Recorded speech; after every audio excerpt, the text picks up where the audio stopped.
you wondering?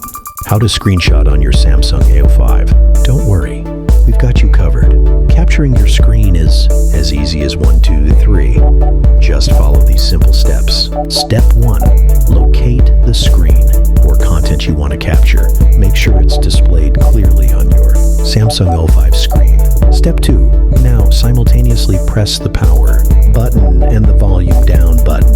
Hold them down for a moment. Step 3. Great job!